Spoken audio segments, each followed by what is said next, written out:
ये कहानी उत्तर प्रदेश में रहने वाले 15 साल के लड़के रोनित के साथ हुई एक सच्ची घटना पर आधारित है। एक शाम रोनित अपनी ट्यूशन खत्म करके घर जाने के लिए बस स्टॉप पर बैठा बस का इंतजार कर रहा था। तभी उसने देखा कि एक बूढ़ी औरत वहीं बैठी रो रही थी। ये देखकर रोनित को बहुत बुरा लगा और इंसानियत के नाते उसने उस औरत को पानी ऑफर किया।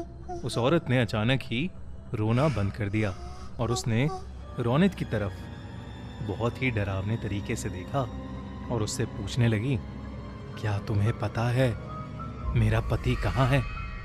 पता है तो मुझे अभी बता दो, वरना तुम्हारे साथ अच्छा नहीं होगा।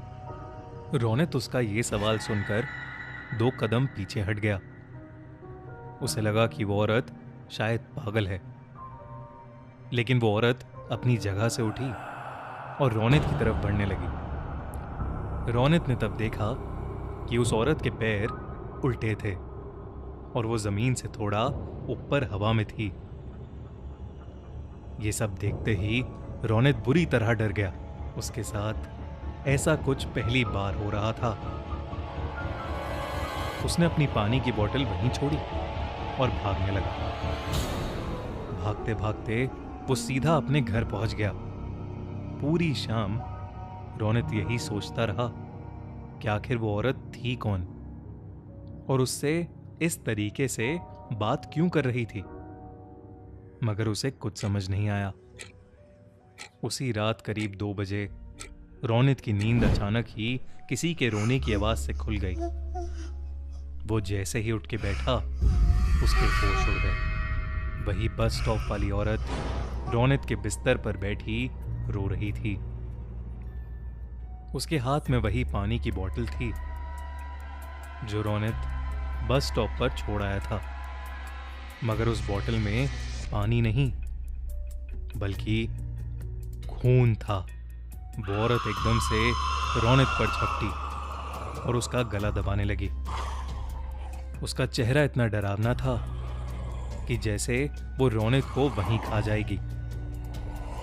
वो बार बार यही कहती रही कि रोनित ने उसके पति को मारा है। रोनित डर के मारे जोर जोर से चिल्लाने लगा।